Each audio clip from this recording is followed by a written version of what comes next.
Bueno, rápidamente nos introducimos a la evolución crónica de la disección tipo B. Este es un paciente de 63 años, hipertenso, dislipémico, exavaquista, que ya había tenido 2 cirugías. La primera en el 2007, disección tipo A, que requirió reemplazo de válvula aórtica y aorta torácica ascendente. Al año siguiente lo operaron en otro centro, un reemplazo de arca con reimplante de troncos supraórticos y trompo de elefante. Paciente tenía insuficiencia cardíaca en seguimiento y estaba anticoagulado por fibrilación auricular, que en realidad estaba en seguimiento ya por dilatación de la aorta torácica descendente. Y bueno, así se nos presenta y abre un poco la pregunta que planteaba Claudio en el programa, ¿cuándo uno debe pensar en tratar a una disección tipo D crónica? No sé si quieren. Acá tenemos la tomografía con la reconstrucción al lado. Podemos ver varias cosas. La falsa luz todavía está permeable, digamos, dilatada, tiene múltiples sitios de reentrada a nivel torácico y abdominal. Tiene dilatación, la disección que continúa hacia la, digamos, ilíaca del lado derecho predominantemente. Si quieren que frene. Bastante comprometida también la luz verdadera. Las dos renales nacen de la luz falsa. Pero bueno, no sé si quieren debatir o seguimos cuándo intervenir un paciente con disección aórtica tipo B. Crónica. Crónica. Crónica, sí, crónica. Sí, el problema de la disección tipo B crónica es un enfermo para toda la vida, ¿no? La disección aórtica, volvemos a repetir. Y si no está complicada la disección, es crónica, no complicada, la indicación de tratamiento es como por los diámetros. Las guías dicen que a partir de 55 milímetros hay que tratar de diámetro, hay que tratar la disección crónica. No sé si están de acuerdo con eso. Sí, de acuerdo. Se maneja como un aneurisma. Exactamente. Perfecto, por ahí van a reconocer también los esquemas. Este paciente tenía un aneurisma justamente tenía una dilatación de 55 milímetros, así que ya nuestra decisión fue la intervención. No sé si quieren discutir, ahí tienen algunas medidas, la planificación, un paciente que ya tenía una doble cirugía central. Te tenemos siempre presente, Aldo. Si no, les comento, este era un paciente, digamos, tenía la subclavia izquierda estaba disecada, digamos, el tronco brachiocefálico también, digamos, tenía disección, digamos, en todos lados, 55 milímetros dijimos. Clásica. ¿Cómo? No, que es importante la cirugía de la aorta ascendente, tiene reemplazo valvular, Sí. tubo valvulado, Sí. ventral y reemplazo del arco aórtico con trompa elefante clásica. Clásico. No frozen elefante. No, fue un frozen. Clásica.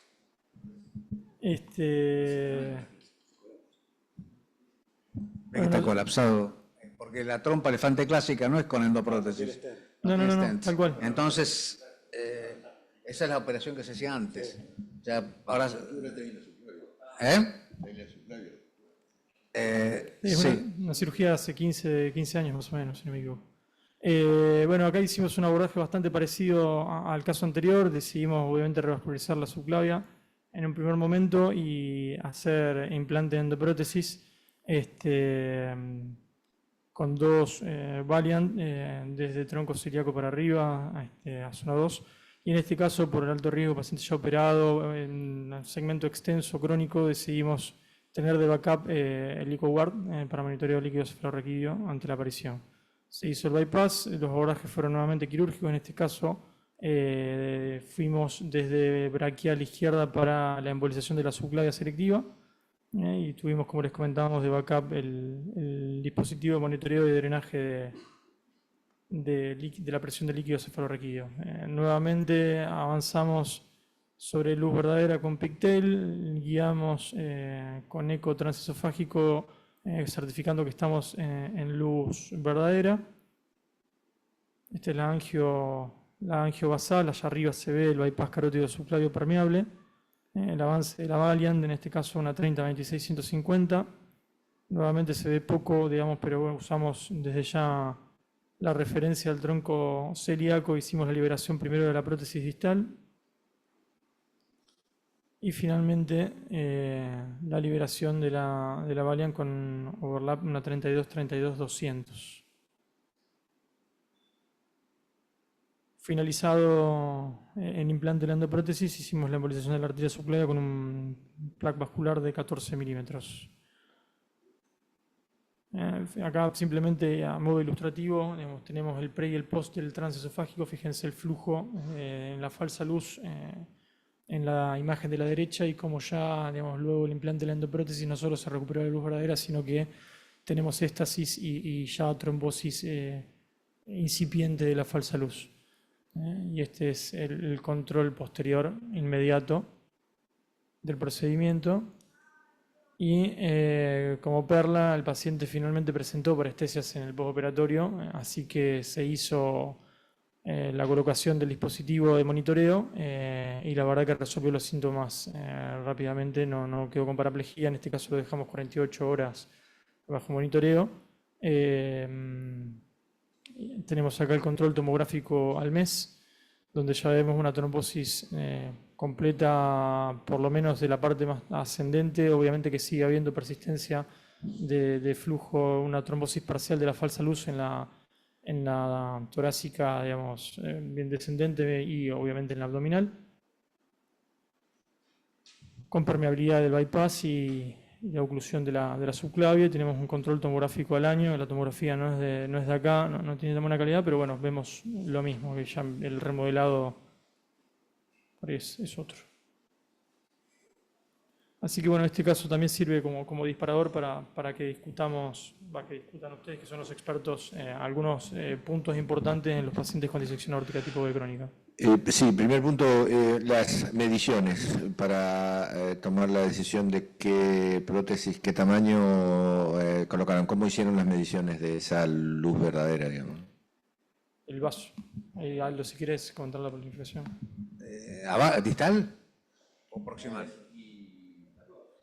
Básicamente, la distal es lo más importante. Proximal tenía una trompa elefante, es un pedazo de Dacron de unos 10 centímetros con cierto colapso.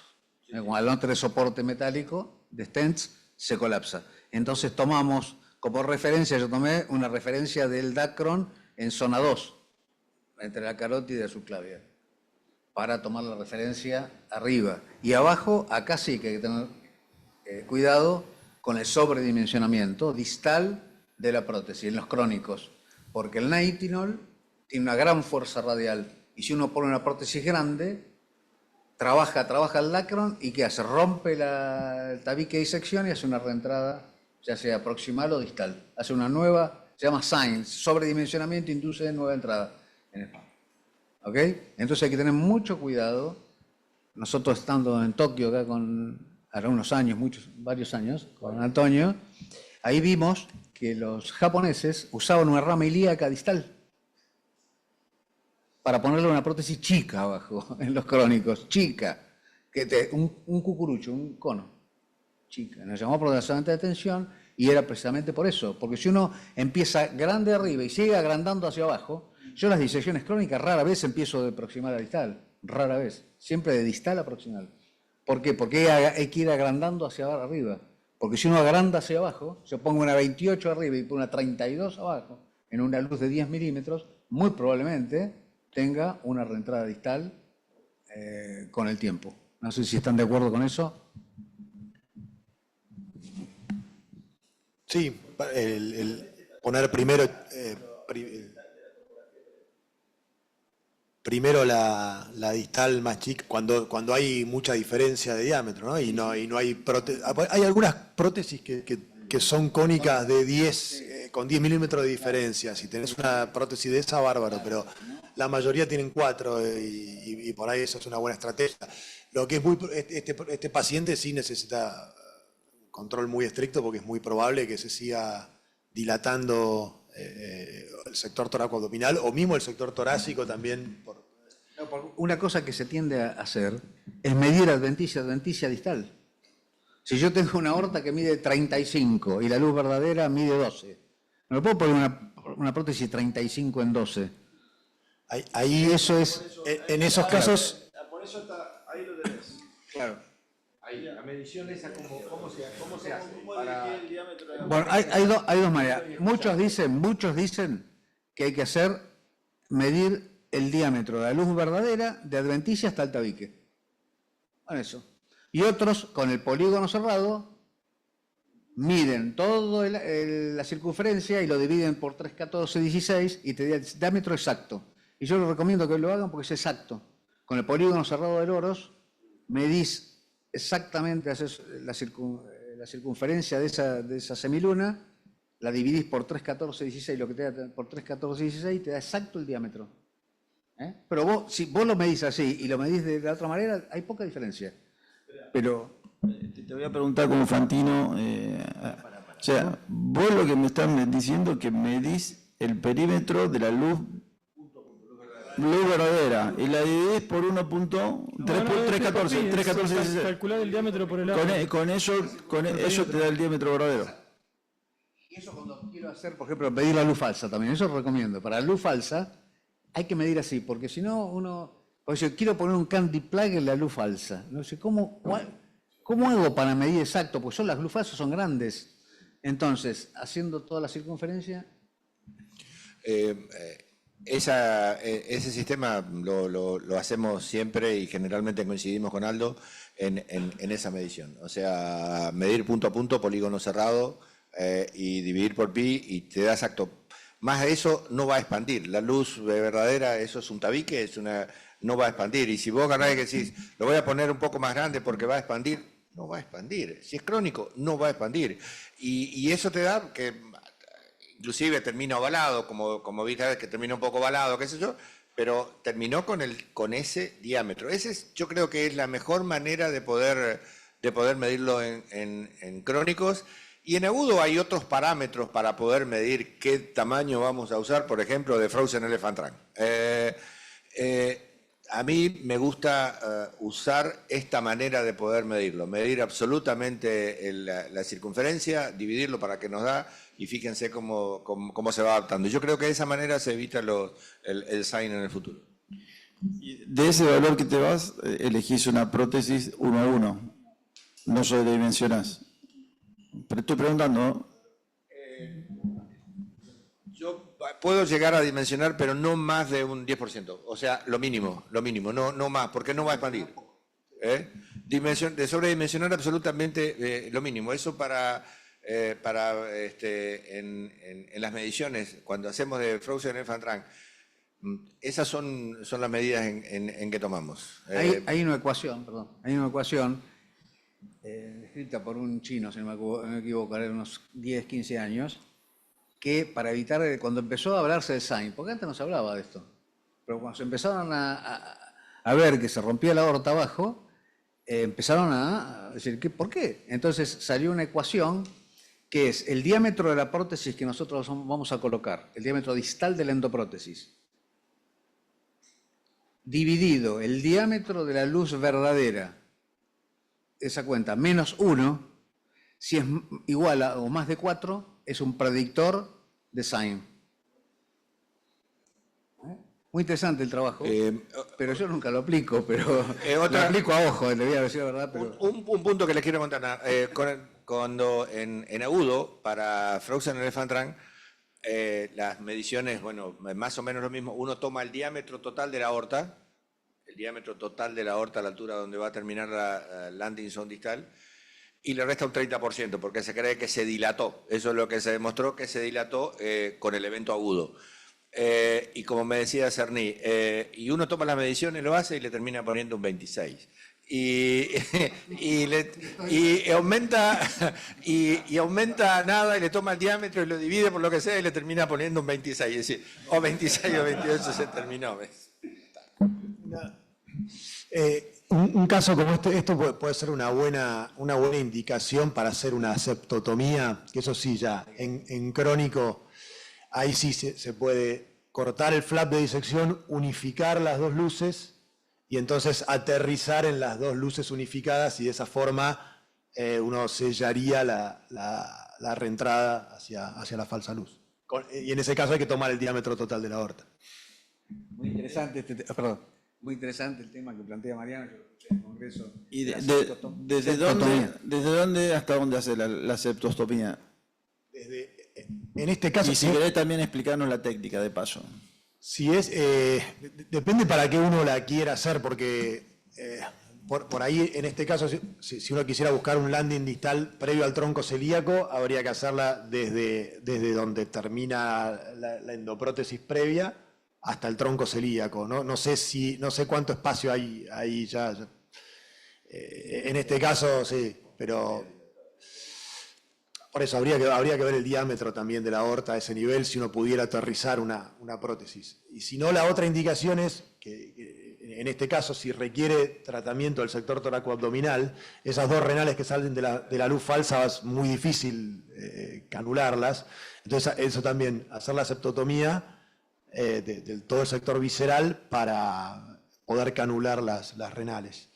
Y si la extendés un poco más abajo hacia la aorta infrarrenal, ahí yo creo que vas a poder tener un buen sellado distal sin necesidad de ir a las ilíacas. La técnica es, hay que poner una guía en la luz verdadera, otra en la luz falsa, pasar una guía de la luz verdadera a la luz falsa.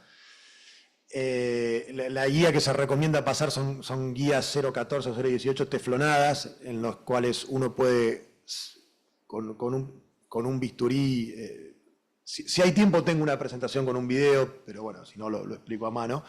Uno con una hoja de bisturión se le remueve, le raspa la capa de teflón a la guía, lleva la guía hasta arriba donde se unen las dos luces y conecta el extremo distal de la guía al electrobisturí afuera del paciente, y entonces uno va bajando con el electrobisturí y eso va cortando el flap de disección de una forma más limpia o nítida.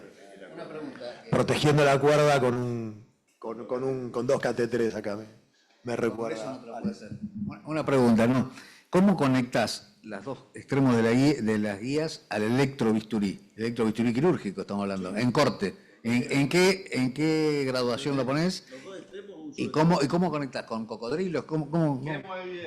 Sí, Conectás el extremo distal que también está denudado con una crail o mosquito, arriba al electrobisturí. Claro, el extremo distal.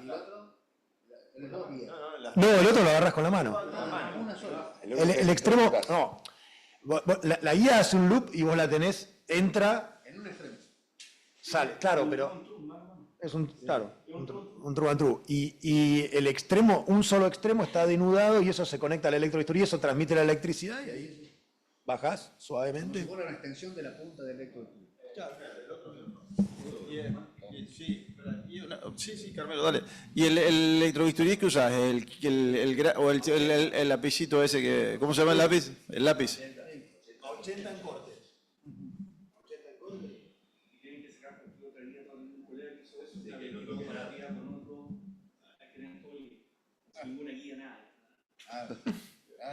Yo quiero Fibrilación ventricular. hacer un pequeño aporte histórico personal. El ventrículo. Hace aproximadamente 20 y tantos años, en una situación de isquemia visceral de una renal, entonces, ¿cómo lo solucionamos? Etcétera, etcétera.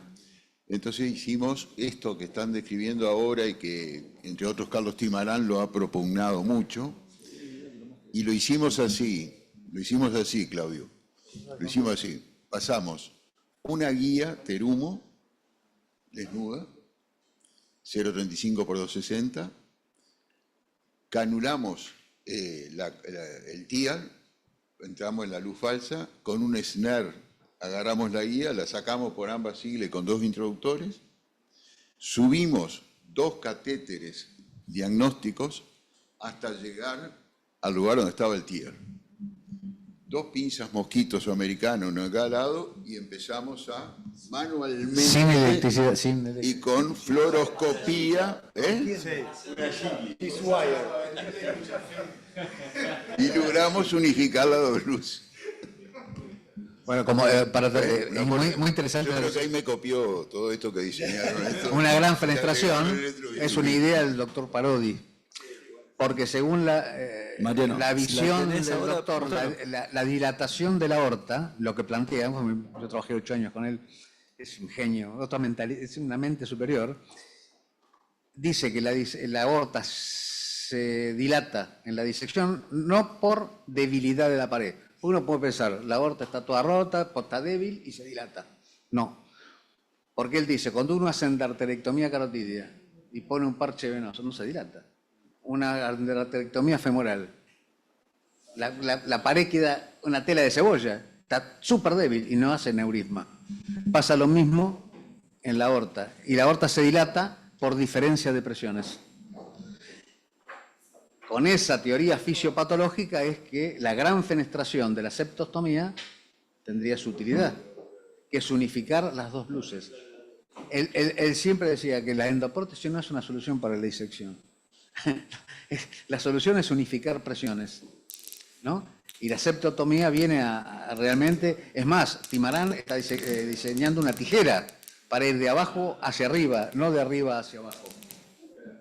Para entrar de la bifurcación, cortar hacia arriba. Que vendría a ser, creo que, una cosa... Siguiendo, no soy monotemático, pero siguiendo con el tema de las contraindicaciones o no buenas indicaciones para Frozen Elephant Trunk, es colapso de la luz verdadera. Entonces, hablando de las tijeritas largas, hay una técnica, no he visto los resultados, pero hay una técnica en la cual uno desde el arco, siguiéndolo con toracoscopía, uno puede ir y fenestrar, unificar y poner entonces, liberar la trompa de elefante a las dos luces, ¿sí? O sea, no deja de ser una opción. ¿Cómo continuar después? Falta que lo publiquen, pero digamos son opciones como pero uno de las contraindicaciones o de no buena indicación para el Frozen Elephant Trunk es como esto, colapso de luz verdadera. Un caso que discutimos hace poco con Carmela Oestá, que realmente no existe la luz verdadera y vamos a poner una endoprótesis en ese lugar, no. Después descubrimos que la luz verdadera no era tal, esa, que tenía otra cosa, pero es un punto a tener en cuenta. Bueno, a ver, paso rápido lo que... ¿Cómo es para pasar? Ah, no, perdón, estaba apretando otro botón. Esto lo paso rápido, bueno, las primeras experiencias que publican Carlos y Gustavo, los primeros pacientes, y esto salió publicado este año, ahora, que este año, noviembre de 2024, indicaciones, publican Carlos y Gustavo, 36 pacientes tratados con septotomía electroquirúrgica, las indicaciones, compresión de la luz verdadera a menos de 16 milímetros, cuando los vasos viscerales se originan de distintas luces, cuando hay necesidad de crear un landing distal adecuado y en disecciones agudas complicadas con malperfusión. Esto en los pacientes en los que realizaron su experiencia, que es un análisis de 36 casos.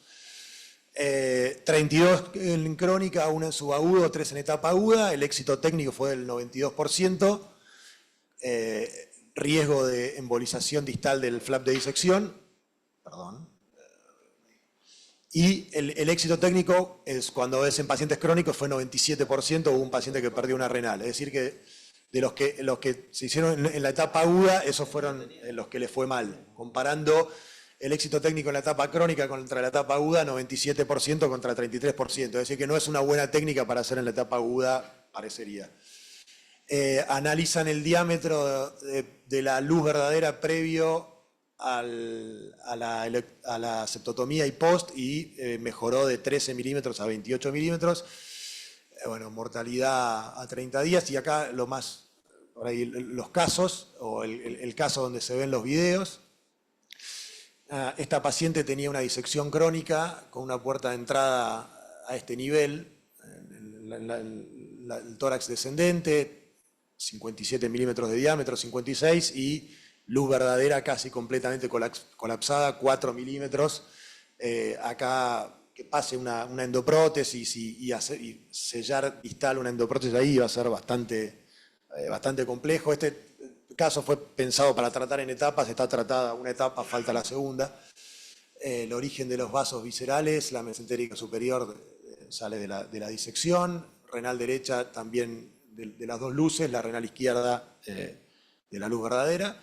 Entonces, ¿cómo es la técnica? Bueno, se pone un introductor 24 French en la ilíaca izquierda, por ese introductor se sube una guía a la luz verdadera y una guía a la luz falsa, eso es lo que comprobamos acá con angiografía, y luego lo comprobamos con IBUS, guía en la luz verdadera, guía en la luz falsa.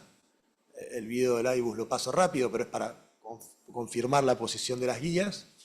Una vez que están las dos guías en posición, en la luz falsa ponemos un lazo y pasamos una guía, esta es la guía que usamos, es Astato, que tiene una cubierta teflonada, entonces la pasamos de la luz verdadera a la luz falsa.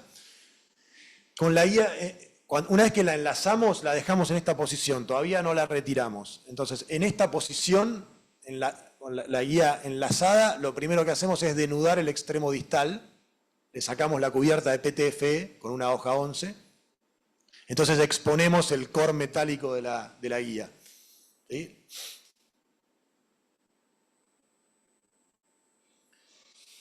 Luego, por el extremo distal se protege la guía con un catéter Navicross, en este caso, es un catéter 4 French, pero es algún catéter para proteger la guía. Introducimos el catéter hasta el extremo distal, hasta dejar expuesto el extremo distal. ¿Sí? Nos tiene que quedar libre el extremo distal ya denudado. ¿Sí? Y eso lo podemos marcar con un rotador de cuerda en el extremo distal que nos tiene que dejar expuesto la parte distal de la guía que está denudada. O sea, dejar asomado el extremo distal, dejar el rotador, pero exactamente, el extremo distal tiene que estar expuesto porque ahí es donde se realiza el corte. Y en el extremo proximal del catéter doblamos la guía en forma de trapezoide, es decir, le hacemos dos dobleces a 90 grados. En el extremo proximal del catéter. ¿Sí? Entonces está la guía doblada, el catéter y el extremo distal.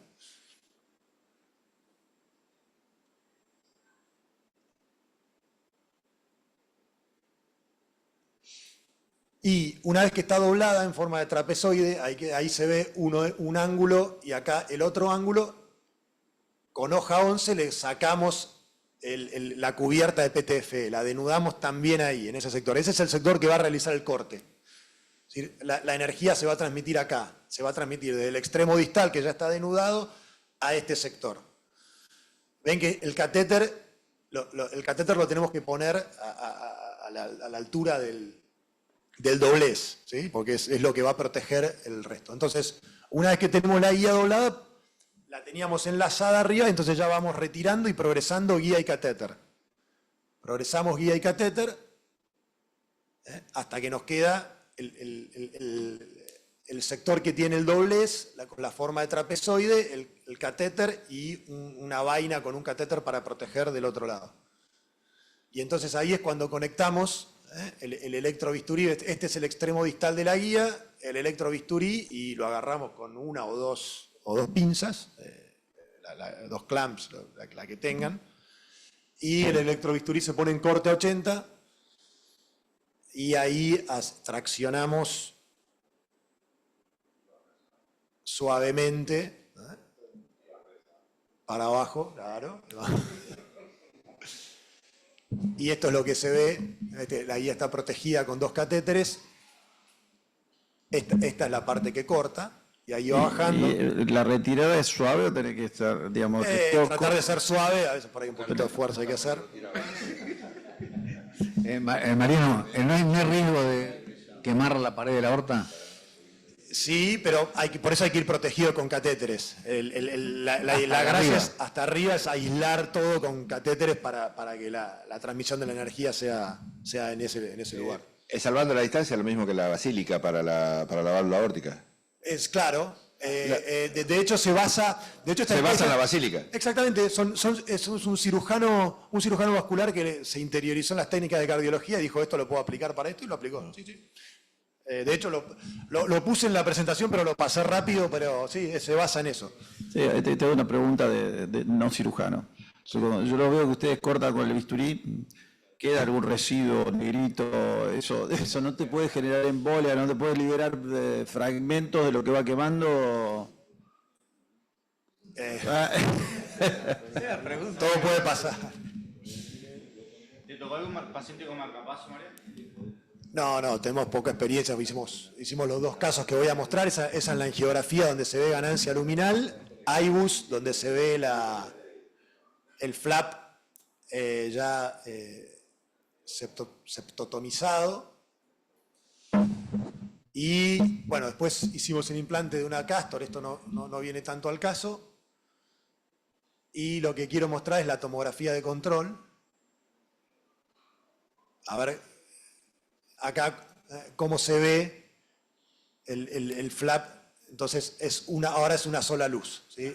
Acá está una parte del flap, la otra parte del flap, lo que era la luz falsa, la luz verdadera, es una sola luz y esto hay que seguirlo para abajo. Y después otro caso, que es un señor que tenía una disección crónica, antecedente de un reemplazo de aorta ascendente, una endoprótesis de tórax, de callado con chimenea en la aorta ascendente, y tenía degeneración distal, aneurismática distal de la aorta toracoabdominal, 59 milímetros de diámetro, y acá una de las dificultades es que la renal izquierda salía de la luz falsa, entonces acá no había comunicación, nosotros teníamos que cubrir todo esto, pero con la renal izquierda saliendo de la luz falsa, canularla iba a ser bastante complejo, entonces se nos ocurrió hacer la septotomía para unir las dos luces y facilitar la canulación.